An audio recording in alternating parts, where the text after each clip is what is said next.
마라나타 하나님교회 김인기 성도입니다. 자, 함께 기도하시겠습니다. 하나님, 이 시간 저희 모두를 만져주셔서 하나님의 사랑인 선과 의를 만나는 시간이 되게 하옵소서. 예수님의 이름으로 기도합니다. 아멘. 자, 오늘 나누는 본문 말씀은 마태복음 12장 46절에서 50절 말씀입니다. 제목은 누가 내 가족이냐? 저희가 이 질문은 꼭 넘어서야 하는 질문이라고 저는 생각합니다. 주제는 꿈없이 메마른 현상의 개걸스러움, 이렇게 잡았습니다. 꿈없이의 이 꿈이라는 단어를 꼭 기억하시면 좋겠습니다. 개걸스럽다는 말은 욕망의 천박함을 말하는 것이지요. 이게 이 본문에 나타나는 예수님의 가족의 모습입니다. 예수님의 산상수훈을 가족들이 한 번만 들어봤어도 또 그 많은 이적들, 그 다음에 안식일에 종교인들에게 욕을 먹으면서까지 손 마른 자를 치유하시는 모습 같은 거를 봤다면 예수님과 함께 핍박은 받지 못할 망정 예수를 의심하고 불신하고 잡으러 오고 그럴 수는 없죠. 그런데 이것이 오늘 본문의 이 예수님의 가족의 모습입니다. 오늘의 이 본문은 말씀 흐름의 구조상 아주 특이한 점이 있습니다. 이 본문에 이어지는 13장 천국 비밀과 복의 말씀이 끝날 때에 다시 또 고향에서 예수님께서 배척받으시는 모습이 나타납니다. 그래서 구조상으로는 오늘 본문인 12장의 결론 부분, 가족들의 예수님 배척, 괄호 열고, 13장 마감 부분에서 고향에서의 예수님 배척, 가로 닫고, 이렇게 되어 있습니다. 오늘 본문의 핵심은 누가 내 형제, 내 자매냐 하는 것입니다. 생존 세계에서는 가족이 내 정체성의 근원이지요. 그러니까 사람 소개할 때 반드시 가족 이야기가 나옵니다. 왜냐하면 가족이 내 정체성의 근원이기 때문입니다. 꼭 소개할 때만 그런가요? 나를 소개할 때에도 가족 이야기가 들어가죠. 저희 교회에는 이씨가 참 많습니다. 성이 이씨이신 분이 참 많은데 경철 성도님, 덕기 성도님, 근식 성도님, 혁 성도님, 학권 성도님, 많이 있습니다. 그런데, 이분 중에 한 분이 자기 소개를 하는데 이렇게 말씀하세요. 전주 이씨 가문에 효령 배군 직계에 몇십 대 손이다. 웃으시는 분들은 다 스토리를 아시는 것 같아요. 저는 깜짝 놀랐어요. 저는 저만 왕족인 줄 알았거든요. 근데 왕족이 또 계시더라고요. 네, 저희 김혜김 씨는 김수로 왕의 그 후손이거든요. 이 혈육 가족이 내 정체성의 근원이라면 생존이 절대화된 것이지요. 그럼 반대편으로 가면 나사렛 예수는 과연 누구냐 하는 것입니다. 영의 무지한 종교, 예수님의 회당에 들어가셨을 때 배척을 받으시거든요. 영의 무지하면 종교가 절대화됩니다. 영에 무지하여 일어난 사건인 가족들의 예수님 배척 사건과 고향에서의 예수님 배척 사건, 그 가운데 7개의 천국 비유 말씀을 통해 천국 비밀인 생명 누림과 열매 맺기를 말씀하고 있습니다. 천국은 마태복음 13장 51절, 52절에 나타나는 것처럼 깨닫고 누리는 것입니다. 그런데 이것을 회방하는 마귀의 역사, 알곡과 가라지의 비유에 잘 나타나 있죠. 오늘 본문의 지금 상황은 아주 첨예한 대립을 이루고 있습니다. 종교인들은 예수님이 바알세불 들렸다, 귀신 들렸다, 귀신의 왕 바알세불을 힘입어 귀신을 쫓는다, 다 그랬어요. 그런데 예수님께서는 종교인들은 더 악한 7 귀신이 들렸다. 보이시죠? 이렇게 해서 긴장감이 팽팽한 가운데 오늘 본문 예수님의 가족 이야기가 탁 나타나는 것입니다. 이야기는 아주 간단합니다. 시작에서 예수님의 가족들이 말하려고 밖에 서 있습니다. 마가복음 3장에서는 미쳤다고, 붙들러 나왔다고 좀 더 노골적으로 적혀 있죠. 마태복음은 아마도 종교인들에게 쓰여졌기 때문에 조금 더 무난하게 표현한 것 같습니다. 47절에 당신의 가족이 말하려고 밖에 서 있나이다 라고 말하니까 예수님이 누가 내 가족이냐 그러시면서 손을 내밀어 제자들을 가리키시면서 나의 어머니와 동생, 내 가족을 보라. 예수님이 그러셨죠. 예수님이 그러시고서는 이렇게 마감하십니다. 누구든지 하늘에 계신 내 아버지의 뜻대로 하는 자가 내 형제요, 자매요, 어머니이니라. 그러니까 이 간단한 장면의 핵심은 진정한 가족이 누구냐 하는 것이죠. 진정한 가족은 교회입니다. 교회. 이 교회는 생명이 통하는 몸, 그러니까 그리스도를 머리로 한 그리스도의 지체, 이것이 영적으로 진정한 가족이지 혈육의 가족이 가족 아니다. 이것을 말씀하고 있습니다. 혈육의 가족은 현상에 있는 동안 하나님의 섭리 기제이죠. 귀한 선물이지만 혈육의 가족은 영원하지도 않고 또 혈육의 가족으로 우리는 진정한 하나됨도 아니다 하는 것입니다. 그래서 첫째로 우리들의 목표는 천국 가족이 되는 것입니다. 그것이 1820 데일리 브레드 순들입니다. 이것이 교회죠. 교회는 하늘과 땅의 통이죠.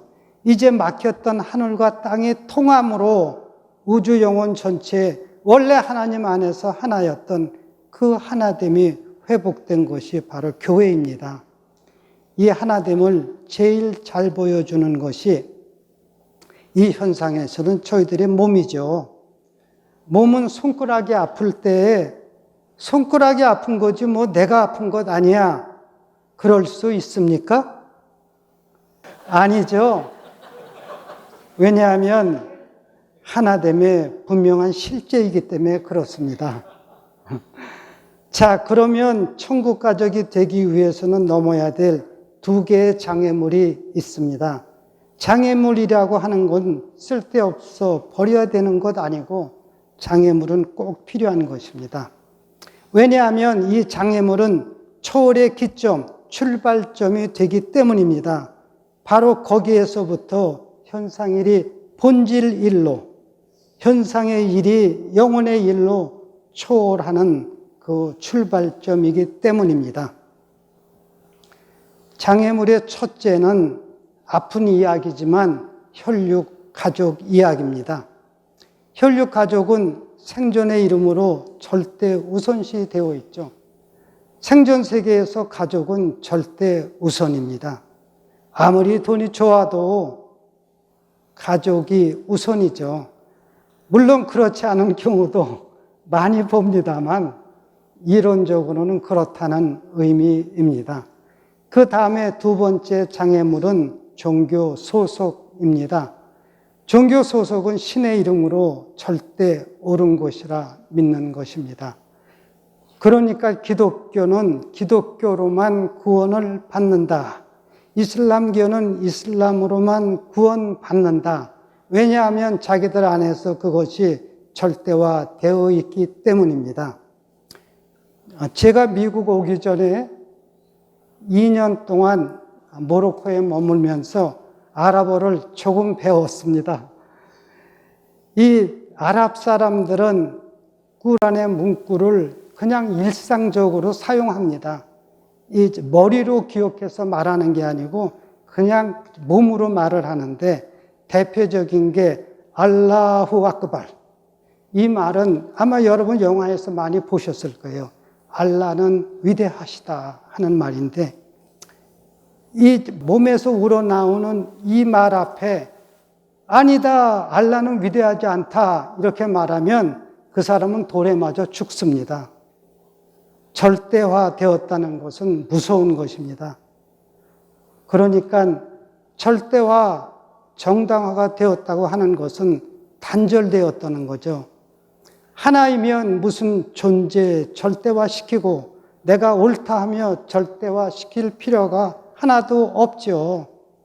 그러니까 절대화, 정당화된 단절이에요.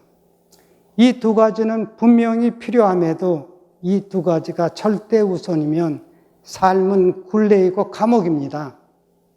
이 절대화로 살면 평생 동안 가족을 그냥 어떻게든 먹고 살리다가 또 종교는 그 종교 조직 안에서 인정받으려고 그러다가 가는 굴레와 감옥일 뿐이죠. 거기에는 생명 누림 없습니다. 이 초월의 핵심이 그냥 나이기, I am. 그런데 이게 세상에서 제일 어려운 것 같습니다. 우리 이학권 성도님이 전에 이런 표현을 많이 했지요. 예수님은 so at home. 물론 영어적인 표현이지만 그냥 어떤 상황에서도 자기 자신이세요. 그래서 창녀, 세리, 죄인들과 함께 있어도 예수님은 천박하게 보이는 것이 아니라 오히려 함께하는 창녀, 세리, 또 죄인들이 예수님처럼 밝고 아름다워져 버리죠. 이것이 그냥 나일 수 있는 사람의 능력입니다. 이제 나됨에 대한 것, I am에 대한 것 세 가지를 함께 보시겠습니다. 첫째는 믿음입니다. 이 믿음은 어떤 종교적인 가르침이나 진리나 원리를 받아들이는 것이 아니고 선하신 하나님의 의로우신 창조를 믿는 것입니다. 하나님이 나를 창조하셨잖아요. 그러면 하나님의 모든 사랑과 의로 나를 창조하셨으니 나를 참 존귀하게 하나님이 창조하신 것이죠. 아멘? 그래서 이것을 누리는 것을 존재의 용기, courage to be, 폴 틸리라고 하는 신학자가 한 말인데요. 존재의 용기. 내가 조건과 상황에 상관없이 내가 나일 수 있는 용기. 이 사람을 이길 수 있는 건 세상에 아무도 없어요. 왜냐하면 이 사람은 죽어도 좋으니까. 죽음도 생명의 상황 중에 하나잖아요. 죽음, 지나가고 넘어가는 것이기에 담대할 수 있어요. 반대로 또 죽음에 붙들릴 수도 있고요. 생존의 사람이죠. 죽음, 그냥 상황 중에 하나입니다. 그러니까 모든 상황, 어떤 조건보다도 존재 자체가 훨씬 더 귀한 것이죠. 그래서 그냥 나됨으로, I am으로 충분해요. 살아도 좋고 죽어도 좋은 거예요. 죽어도 좋은 자를 이길 수는 없죠. 왜냐하면 이 사람은 이미 죽음을 넘어서 존재하고 죽음 너머의 실제를 이미 이 사람은 바라보고 기뻐하고 있으니까요. 이런 사람이 있나요? 사도 바울입니다. 빌립보서 23장에 내가 세상을 떠나서 그리스도와 함께 있기를 나는 원한다. 이런 사람 세상이 감당 못합니다. 다 아시는 대로 이 종교는 신앙이 아니죠. 신을 숭배하여 나를 지키고 신을 수호신화한 것이니까 이것은 종교죠. 절대 신앙이 아닙니다. 둘째로 나 아이엠일 때 행복하고 떳떳하고 의롭다 하는 것입니다. 하나님이 의롭게 해주셨다 하는 것은 아버지 앞에 나를 떳떳하게 회복해 주셨다고 하는 의미입니다. 이런 사람은 영혼을 누려요. 행복한 사람이니까 어느 누구와도 비교하지 않습니다. 행복할 때 내가 남보다 나으냐 못하냐 그런 생각 없죠. 그러니까 열등감도 없고 죄책감도 그냥 쓰러집니다. 떳떳해요. 벌거벗었으나 부끄러워하지 않습니다. 그러므로 계산 이익 챙기지 않죠. 나됨은 영원 누림입니다. 영혼을 누린다는 것은 매 순간, 에브리 순간이 영혼이니 지금 이 순간을 누린다는 의미입니다. 그래서 순간순간이 기적이죠. 왜냐하면 하나님 창조로부터 무수한 순간들이 흐르고 흘러 지금 이 순간 여기에 있어요. 내 마음에 들든 안 들든 간에 그게 그래서 기적이죠.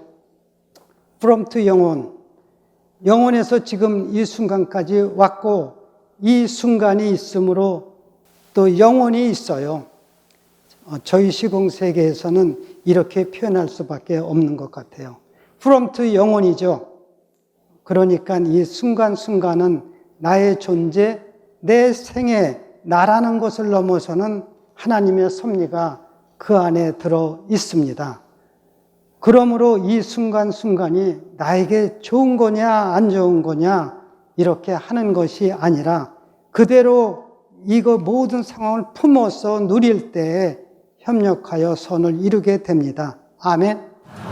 감사합니다. 저희가 3주 전에 이덕기 성도님 그 나눔 가운데 연어 이야기 다 기억하시죠? 연어는 연어의 기상으로 사는 거죠. 연어가 고래의 욕망을 가지고 있으면 그것은 연어가 아닐 것입니다. 그러니까 마귀의 최고의 한 수가 하나님 같이 된다는 것이죠. 그래서 우리 자신이 하나님 같이 되어가지고 모든 순간순간이 다 내 뜻대로 되어야만 된다. 그러면 그 모든 하나님의 축복의 섭리를 다 버려버리는 거예요. 다 막아버리는 것입니다. 우리 권영석 성도님이 나누신 모예네 붉은 수수밭에서 그 주인공인 다이폭렌이 무슨 큰 이상을 세운 것도 아니고 무슨 위대한 투쟁을 한 것도 아니지만 어려운 삶에서 다가오는 삶을 그대로 가슴에 품죠. 저희가 잠시 후에 함께 나눌 영화 정의 이야기가 똑같은 맥락입니다. 모든 것은 다 쓰러지지만 위대해 보이는 것 다 쓰러집니다. 그러나 다이폭렌에 살아온 삶의 이야기는 점점 더 뚜렷해지는 그것입니다. 그래서 무의미, 무질서해 보이는 일상 속에 깊이의 신비가 있습니다. 깊이의 신비를 보기 시작하면 모든 것은 합력하여 선을 이루는 하나님의 섭리의 복을 저희가 누리게 됩니다. 아멘. 감사합니다. 다시 그 연어 이야기로 돌아가십시다. 그 연어 이야기에서 그랬지요. 폭포를 넘어서니까 그때는 땅이 따로 있고 물이 따로 있고 연어가 따로 있고 인간이 따로 있는 줄 알았는데 폭포를 넘어서니까 사실은 모든 것이 하나 되어서 함께 어우러져 있는 것을 만났다 그러잖아요. 그래서 현상으로만은 절대로 행복하지 않습니다. 모든 성공을 다 거두었어도 진정으로 하나됨, 나눔을 함께할 사람이 없다면 절대로 기쁘고 행복하지 않죠. 그러니까 마치 모든 성공을 다 했는데 가족도 없고 친구도 없다면 행복할 수도 없습니다. 설사 행복하다 해도 그 행복을 함께 나눌 사람이 없다면 무슨 의미와 그 가치가 있겠습니까? 마치 그런 것입니다. 세 번째로 나댐, I am이 천국 열쇠입니다. 나댐이 없으면 사랑할 수 없고 또 누리고 또 즐길 수 없습니다. 정속뿐이죠. 사랑이 없으면 또 희생과 나눔이 안 돼요. 상식적인 이야기입니다. 그냥 생존뿐이기 때문에 돈이 신이고 돈의 종로로 타기에 급급합니다. 그 다음에 누림도 즐김도 없어요. 나댐이 없으니까 끊임없이 사람들에게 나댐을 증명해야 합니다. 나 이렇게 잘난 사람이야. 나 이렇게 잘못이 없어요. 나 이렇게 가난하지 않아요. 심지어 신앙까지. 나 이렇게 믿음이 좋아요. 자기 증명 도구로 저희들이 삼습니다. 나댐이 없으니까 욕망의 허기에, 욕망의 무조갱에 사로잡혀 있는 거죠. 거기에 뭔가를 채워서 나를 보여주려고 하는, 그래서 종속뿐입니다. 남의 인정에 목매달고 살아요. 남에게 인정받는 것이 모든 것이에요. 그러니까 다른 사람은 내 가치 확증의 도구이죠. 이런 사람들이 남에게 아주 잘 해줍니다. 쉬운 말로 간이라도 내어줄 것처럼 해요. 저는 어떻게 하는 게 이렇게 하는 건지는 모르겠지만은 그 이유는 분명해요. 내 편이 되어달라는 것이지요. 나 인정의 도구가 되어달라는 것입니다. 나를 향하여 박수를 쳐달라는 것입니다. 이것은 상대방의 인격을 내 인정의 도구로 전락시키는 것입니다. 이런 관계는 결코 오래가지 못하죠. 결국 이런 분들이 주로 하는 이야기가 나는 잘해주고 배신받는다, 배신을 때린다, 하여튼 그런 이야기를 합니다. 그렇지만 저에겐 잘해주십시오. 배신 안 때릴 테니까. 잘해준 것이 아니지요. 자기 욕망의 도구로 이 상대방을 전락시킨 것입니다. 그래서 나댐, IM이 없는 사람은 에고뿐입니다. 그러니까 전체를 몰라요. 전체가 무엇입니까? 나를 향한 하나님의 섭리입니다. 자신조차도 전체가 아니니까 전체를 모르기 때문에 반섭리를 두려워해요. 어떤 섭리가 있으면 반섭리가 있어야 그 섭리가 비로소 나의 열매가 되는 것이죠. 나를 인격적으로 장성하게 하려면 인격적으로 나를 아주 천박하게 만드는 반섭리의 역사가 있어서 그것과 싸워서 이김으로 인격이 장성해졌을 때 그것이 바로 나의 인격이 되는 것이죠. 그런데 전체를 보지 못하니까 좋은 것만 있어야 되고 안 좋은 것은 다 두려운 것이에요. 그러니까 그대로 모든 것을 주어진 조건과 그 상황을 품어야 되는데 좋은 것은 품고 안 좋은 것은 내뱉게 되죠. 이것은 하나님의 섭리를 자기 스스로 대적하는 것입니다. 그래서 열심히 살고도 성화가 되지 않아요. 열심히 살고 성화가 되지 않을 뿐 아니라 그리스도를 닮아가지도 않습니다. 그냥 자기 에고가 더 강하고 찔겨지는 거죠. 저를 포함해서 저희 대부분의 이야기입니다. 그렇기 때문에 생각이 왜곡되어요. 전체를 보지 못하고 그 부분만 보니까 또 부분을 가지고 전체화시켜요. 그러니까 사람에 대해서도 그 사람을 똑바로 보지 못하고 자신도 보지 못하고 또 자기가 지금 왜 여기 이 자리에 있는지도 보지 못하고 전체가 그렇게 되는 것입니다. 자, 우리가 이제 이쯤에서 우리 영화를 한 편 보십시다. 이 영화의 제목은 한 글자예요. 정. 영어로는 The Heart. 저는 이것을 가슴으로 사는 삶, 이렇게 한번 정의해 보았습니다. 이 영화는 배창호 감독, 한국의 배창호 감독이라고, 이분은 한국의 스필버그라고 칭할 정도로 유명한 감독입니다. 이 영화는 주인공인 그 순이의 삶을 통해 나됨을 아주 잘 표현해주고 있는 영화라고 저는 보고 있습니다. 이 영화의 스토리에는 에고의 나가 없어요. 나 안 해, 나 못해 없어요. 또 한국 여인의 18번. 그게 무엇일까요? 한입니다. 나는 남편을 잘못 만나서. 저희 집 이야기 절대 아닙니다. 그런 한도 없어요, 이 스토리에는.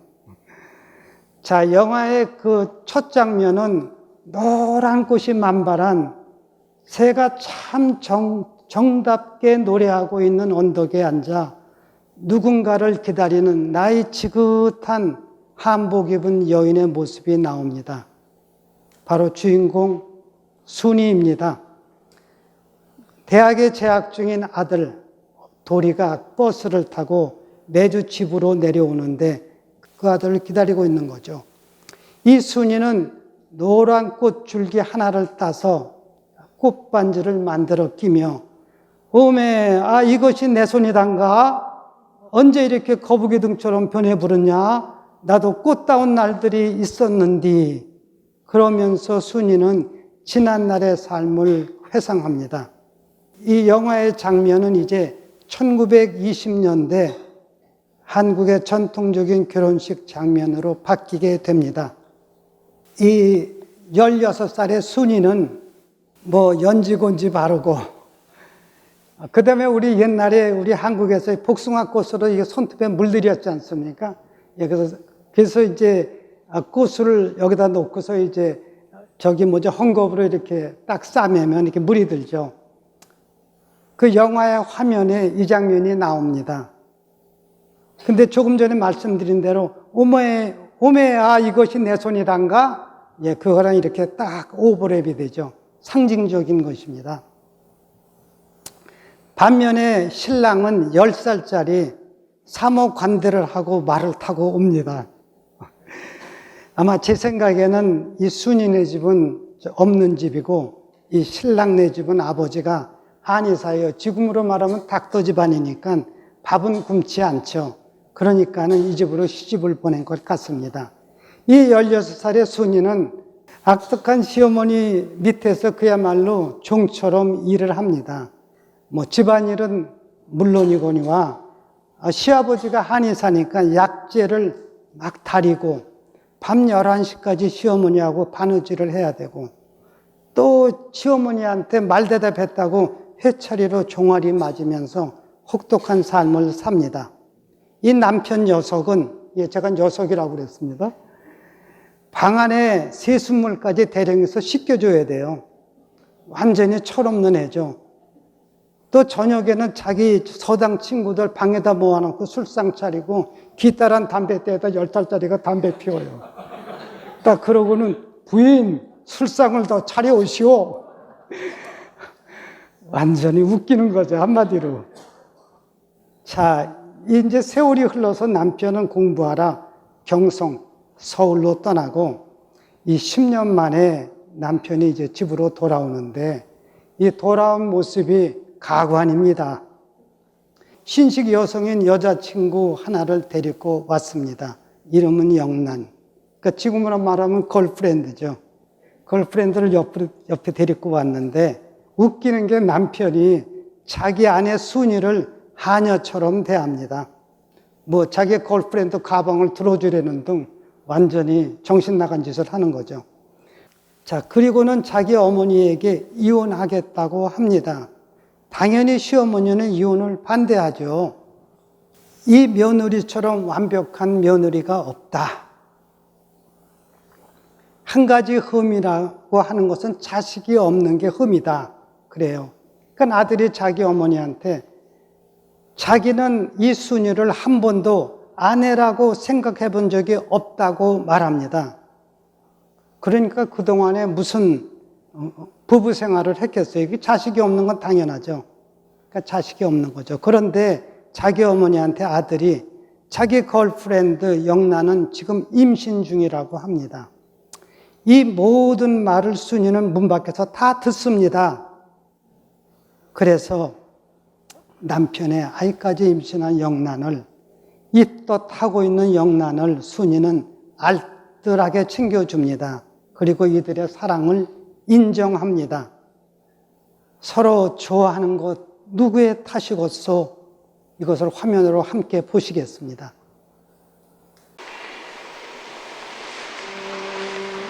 몸에 곱기도 해라. 이자분께 손끝이 여문 게 솜씨도 좋소. 보기엔 안 그래 보이더만.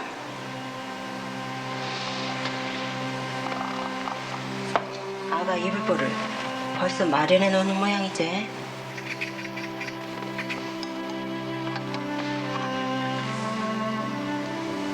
죄송해요. 서로 좋아하는 것이 어디 누구 탓이겠어. 더군다나 여러큼 곱고 많이 배운 색시를 좋아하는 건 당연한 일이겠지.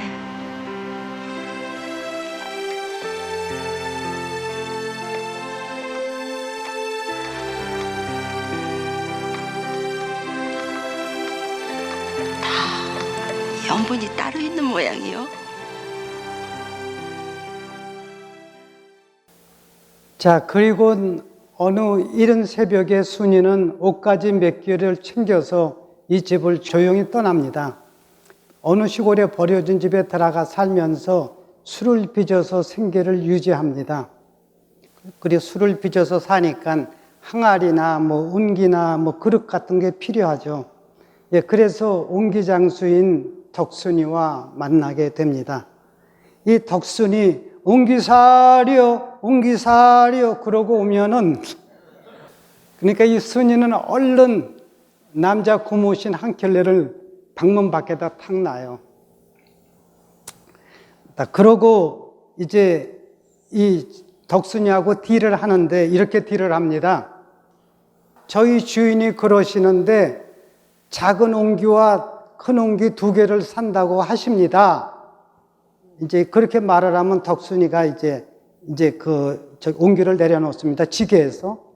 예, 그러고는 이제 얼마라고 저희 주인이 물어보십니다. 그러니까 2원 50전이라고 그러시오. 그래요. 그러니까 우리 주인이 2원으로 합시다. 그러시네요. 또 그래요. 그러니까 그렇게 하소. 예, 그렇게 하고서 이제 옹기를 내려놓고는 이제 이 덕순이 마루에 털썩 주저앉으면서 이제 막걸리를 빚는 집이니까 막걸리 한 사발 주소. 그래요. 그래서 막걸리를 가질러 덕순은 부엌으로 들어가니까 저기 순이가, 그러니까 덕순이가 이제 담배를 꺼내서 담배를 이렇게 피려고 하는데 불이 없으니까 방문을 조금 열고 불 좀 빌립시다. 그래요. 불 좀 빌립시다. 그리고 방문을 조금 열어보니까 방 안에 아무도 없어요. 그때 덕순은 알죠. 이 순이가 혼자 사는 사람이로구나. 그거를 알아요. 그러면서 덕순은 이 순이한테 필이 꽂히고 완전히 한눈에 반합니다. 밤마다 이 순이 사는 집 근처에 와갖고 순이가 혼자 부르는 노래까지 다 들어서 그것도 암송이 돼요. 자, 그러던 중에 이 덕순이 어느 날 밤에 술을 들이 퍼마시고 큰 푸대자루 하나를 준비해가지고 자고 있던 순이에게 들이닥쳐 자루에 담아서 자기 집으로 데려갑니다. 이 해괴한 일도 순이는 그대로 품습니다. 이렇게 해서 덕순과의 인연이 시작되는데 이때 처음으로 순이는 아내로서 여자로서 대접을 받습니다. 그리고 참 행복하게 두 사람이 함께 삶을 삽니다. 그 모습을 우리 영상으로 보시겠습니다. 오메 오메 우리 오메 야소가 아따, 그 노래를 어떻게 한다요? 나를 낳아 길러주신 우리 오메야 적동새가 울거든 나를 찾아주 뒷동산에 올라가 나를 불러주 뒷동산에 적동새야 우지 말아라 내가 울면 니네 간장 다 녹는다 우지 마라 야속한 새야 니네 신세 서러움을 누가 알거나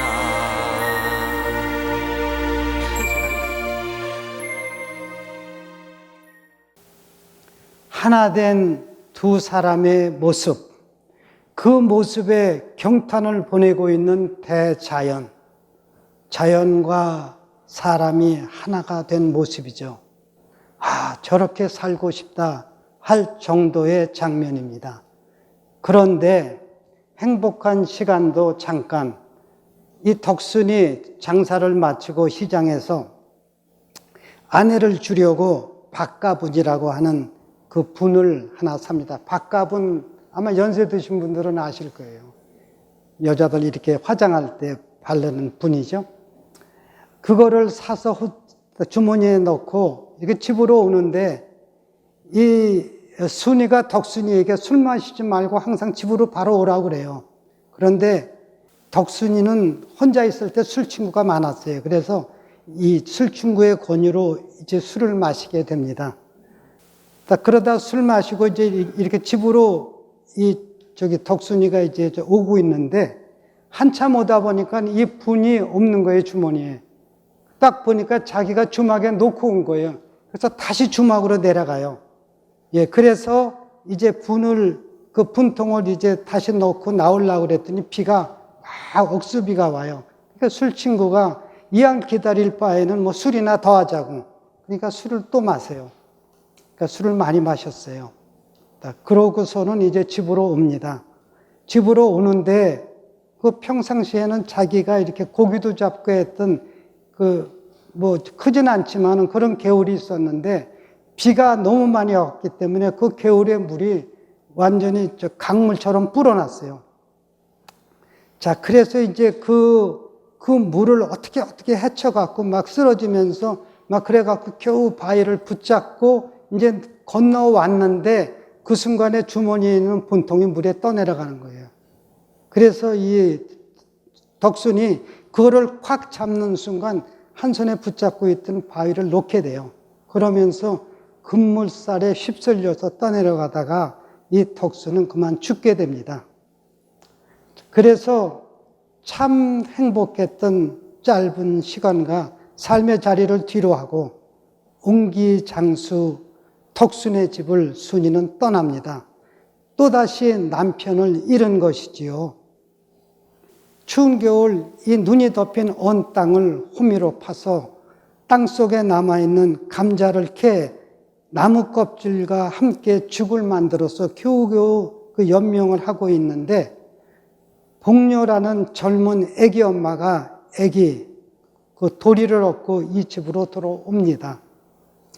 어찌 되었건 이 순이는 복녀와 도리를 받아주고 정성껏 보살펴 줍니다. 순이는 가족이 생겼다고 좋아하면서요. 복녀는 그 술집에 나가서 몸을 파는 일을 하게 되는데 그런 와중에 이 순이가 이 몸이 아파서 그만 자리에 눕고 맙니다. 그런 순이를 복녀는 끝까지 살펴줍니다. 참 눈물겨운 그런 장면입니다. 이 복녀는 또 이 복녀대로 기가 막힌 삶을 살아요. 첫 번째 남편이 노름에 중독되어서 소장수 한 씨한테 복녀를 팔아먹은 거예요. 그리고 이 도리는 첫 번째 남편의 아이입니다. 그러니까 이 소장수 한 씨는 복녀의 둘째 남편인 셈이죠. 그런데 이 사람이 보통 악독한 사람이 아닙니다.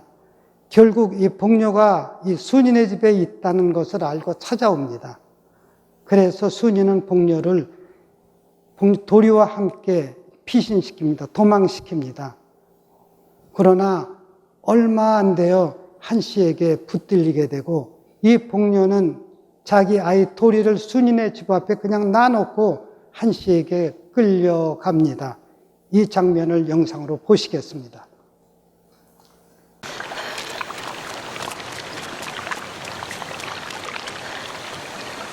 도리네! 도리네! 도리네! 어디 몸 조심하고!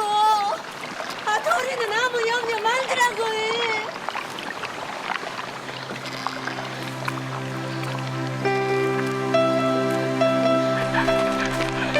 엄녀. 엄녀.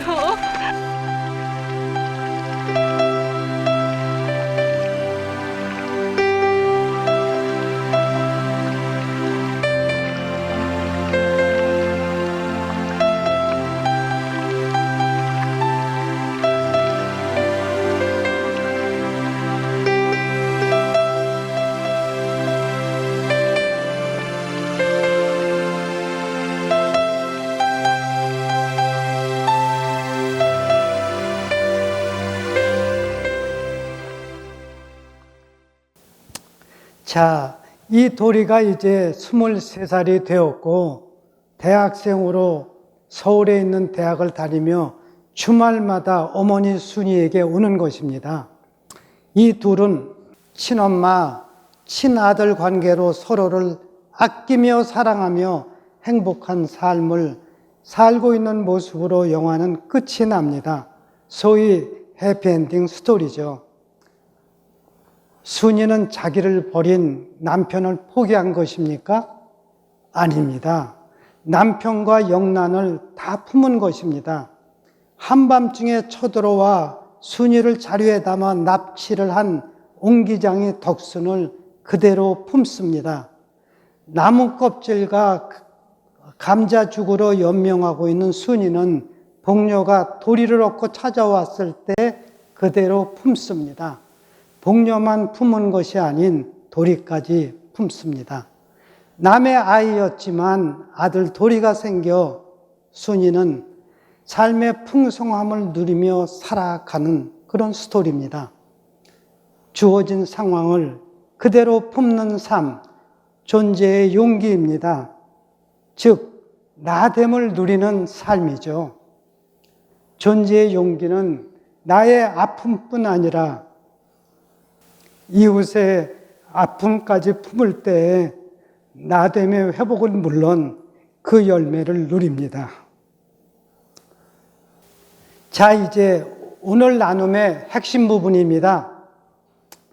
이 말씀은 아주 중요한 말씀입니다. 결국 신앙은 하나님의 선과 의를 신뢰하는 것이죠. 왜냐하면 하나님은 자신의 최고와 최선을 우리에게도 그리고 이 피조 세계에 주셨습니다.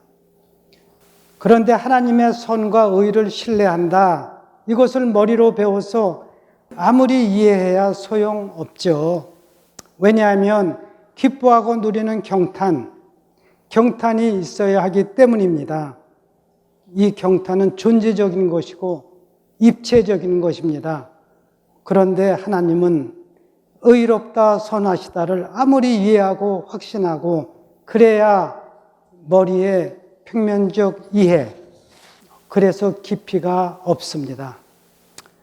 또 하나님의 최고 최선을 주셨다고 하는 것은 현재 조건과 상황의 모양을 넘어서 지금 조건은 굉장히 안 좋아 보임에도 불구하고 그 안 좋은 것을 통해서 하나님은 반드시 합력하여 선을 불러일으키시는데 당장의 조건과 상황만 보니까 하나님의 선한 섭리인 합력선을 다 막아버리는 거죠. 한마디로 모든 것의 원수는 머리로만입니다. 머리로만은 상황과 조건이 전부이죠. 이 조건과 상황이 전부가 아니고 현상 속의 깊이의 실제를 느끼는 가슴, 그 깊이의 실제를 느끼는 가슴을 베드로 사도는 사도행전 2장에서 요엘서의 말씀을 인용, 성령이 임했을 때 하나님은 꿈꾸게 하신다. 꿈꾸게 하신다 무슨 뜻입니까? 현상의 조건과 상황을 넘어서 지금 조건과 상황은 훨씬 어렵고 힘들지 모르지만 그것을 통해서 하나님께서는 결국 하나님의 뜻을 이루시고 하나님의 나라가 임하게 하시고 하나님의 합력선이 이루어지게 하시죠. 아멘. 감사합니다. 이것을 내다보게 하시는 거죠. 그것이 꿈을 꾸는 것입니다. 그것이 예언하는 것이고 환상을 보게 하는 것이고, 그래서 자녀들은 예언하고 젊은이는 환상을 보고 저 같은 사람은 꿈을 꿀 것이다. 사도행전 2장 27절이죠. 이것이 하나님이 창조하신 참된 나를 누리는 것입니다. 현상과 세상은 너는 누구라고 말하는 것은 아니죠. 저희 스스로 속는 것입니다. 말씀을 만남으로 말미암아 말씀의 은혜에 붙들림 받아서 그 말씀의 그 신비를 만난 경탄으로 하나 된 나됨, 이 성경의 약속을 누리는 것입니다. 그렇게 되면 자기를 부인하고 자기의 현상적 나를 부인하고 자기 십자가를 지고 하나님을 신뢰하여 나를 창조하시고 섭리하신 하나님의 합력선이 이루어지게 되는 것입니다. 함께 기도하시겠습니다. 하나님의 합력선을 신뢰하며 이 땅에서 하나님의 섭리를 믿음으로 바라보는 성도님들이 다 되게 하옵소서. 주 예수 이름으로 기도합니다. 아멘. 우리 함께 일어나